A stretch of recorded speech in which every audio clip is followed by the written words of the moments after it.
Well, we're delighted to be joined by Iain Banks. Thank you very much for joining us, Iain. Thrilled to be chatting to you. And I guess it's been a long journey to where you are today. Did you ever think when you were starting out that this would all happen to you, the success? In a sense, yes. I think you do. I think it's really? Like most people, as soon as you write your first novel, you start rehearsing a Nobel Prize acceptance speech. But I mean that is a fantasy thing. It's not something you actually take seriously when you think about it yourself. So I think you always imagine you're going to be successful or whatever, but at the same time, it's kind of unlikely. There's not actually that statistically plausible, if you like. So it depends what you mean, but in a sense, yeah, I think if you've got ambition, if you believe in yourself and you believe in what you're writing, then you do kind of imagine, well, frankly, more than this. I mean, where's my luxury yacht? I mean, I heard actually I saw Clive James talking about J.K. Rowling envy. I mean, is that something that you have? He says every author looks at J.K. Rowling. How has she done that? I don't think so. I mean, I think I'd be slightly mean-spirited to feel that way. I don't think there was anything terribly calculating about what she did. So I think you just struck dead lucky. She wrote the right kind of book in the right time, and it's been became a phenomenal success. Fair enough. And she seems like a nice person as well. I've never met her, although I once came very close to meeting her. Apparently, in the top floor of John Lewis in Edinburgh, when I was would have the sort of towels and bedspreads and stuff, and I was paying for a couple of pillowcases, and the lady looked at my credit card and went, "Iain Banks, are you the writer Iain Banks?" I said, "Yes." I said, "Oh, you just missed Joanne Rowling. She was just here about 5 minutes ago buying some lovely bedspreads." So yeah, I feel we're kind of spiritually close for that reason. So yeah, I think traditionally writers are apparently quite sort of competitive and bitterly resentful of, especially their friends' success. But I've never actually suffered for that, thankfully. So I don't mind. I think my probably bet mark with somebody like Jeffrey Archer, who I don't like his stuff, and I don't like him as a person. And the less success he has, the better. But I mean, he's still quite successful. He probably sells more books than I do, I imagine. But certainly not J.K. Rowling. No, I wouldn't resent her at all. Was writing plan A for you? I mean, was that the career plan, or did you have something else up your sleeve should that not have been successful? Not really. Writing was always a plan A, and I wanted to be a writer since the age of primary school. Primary 7, I think it was, when I was 11. And what was it that drove you to want to be a writer? The thing, in a sense, that school's meant to do, especially primary school, which is you try lots of different things and you find what you're good at. And I found I was very good at writing. I was very good at writing, little stories and making up things. And I got good marks for it. My teachers were very happy, and I meant my mum and dad were happy. And I was quite basking in all this praise and good marks. And then someone must have, let slip that there was such a thing as professional writers that actually made a living from doing this stuff. And I thought, that's the job for me. So I was kind of set from a very early age.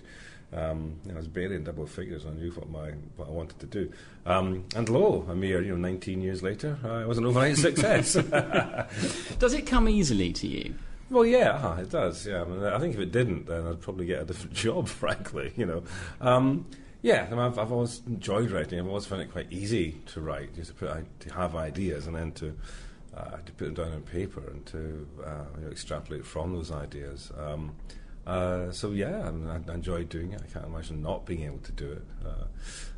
So yeah, relatively easily, frankly, yeah. I mean, what's your methodology? Because there are lots of people that talk about leaving their job and writing a book and being an author, but to actually get a book together, there are so many different aspects. I mean, you've got to have a great narrative, you've got to have great characters. What comes first for you? I mean, is it a storyline? Is it the characters in that book?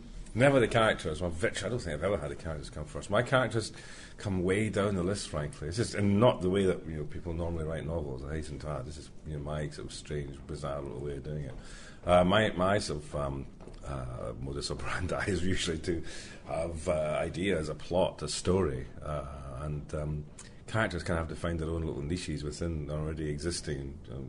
And sometimes by the time they're sort of brought into play, fairly sort of involved in almost behemothistic, overall structure. So, yeah, for me, I actually like to have the thing fairly well worked out before I start. A lot of writers just have an idea or a character or a scene and just work from that and see where it leads them. It sounds wonderfully romantic. I did kind of try to do that once, and the book ended up about 400,000 words long or something. It was just doesn't work for me. I have to have it planned out. So you know exactly where you're going all the way? Pretty much. I wouldn't say exactly, but fairly close. Nowadays I'm trying to give myself a bit more sort of leeway towards the end, so that instead of being strictly determined sort of line, as it were, it flutes out towards the top. So that. According to what's happened in the meantime, little things. Because now and again, things will happen that you hadn't really thought of, or you explore something you hadn't fully explored in the note-taking and planning stage. The overall sort of feel of the book has altered slightly by the time you get towards the end. So you think, well, it could go this way instead of that way, whatever.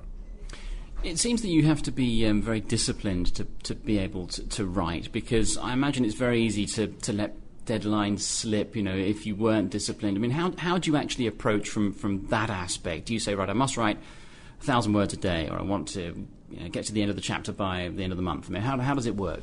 The way I do it is to have an overall sort of aim target for the end of the week, but it basically breaks down to if I'm being lazy, 2,000 words a day, and if I'm sort of firing in all cylinders, then it'll be 3,000 words a day. So my target is 10,000 words a week or 15,000 words a week.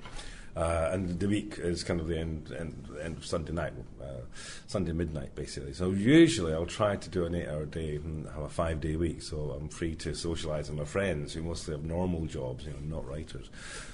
So it means I've got the weekends off. If it comes to it, I can always give myself days off, and as long as I've done my quota of words by the Sunday night, then all is well. I don't have words with myself or give myself a written warning. And that's a good way of doing it for me. I wouldn't say I absolutely need that kind of discipline, but it makes sense. It works well. I've been doing it for a long time now, so I kind of know what I'm capable of doing. And I've also got quite good at determining fairly early on, just from looking at the overall plan of a book, how long it's going to be, how many tens of thousands of words. So I've got fairly sort of adept at estimating that before I start. So again, I don't get any unpleasant surprises. So you usually end up a little bit longer than I was anticipating, but and sometimes they get whittled down. I mean, Matter, for example, I think the first draft was about 205,000 words, and it ended up losing about 10%. It's math, so it's about 185,000 in the finished edition. You mentioned Matter then, we'll come on to that in a second. But just going back to the whole writing process, you obviously have to work a lot with publishers and do things like this, that side of the writing. I mean, is that something that you take to particularly, or would you prefer not to have this side of it? Do you prefer just sort of sitting on your own in a room writing? I suppose left to myself, I wouldn't do anything, no publicity whatsoever. But the thing is, I actually really enjoy the events, the gigs, the question and answer bit. I don't really enjoy reading bits out particularly unless I've got a really funny bit to read. But the question and answer stuff, that's great fun. I get to be like, sort of really bad comic. And just getting, hearing the laughter and getting applause. That's actually quite fun, And I think in the end it is the right thing to do, because I think otherwise you do get too sort of insular and too sort of wrapped up in yourself, and you do need to get out and meet the people actually buying the books. So in the end it is a good thing to do, but I think I'm intrinsically lazy, frankly. So if you said you don't have to do any publicity for this book whatsoever, Banksy, I go, woohoo! We all in. I think I think we could all fall into that category. But it would still be the wrong thing to do, even despite that. Now, your books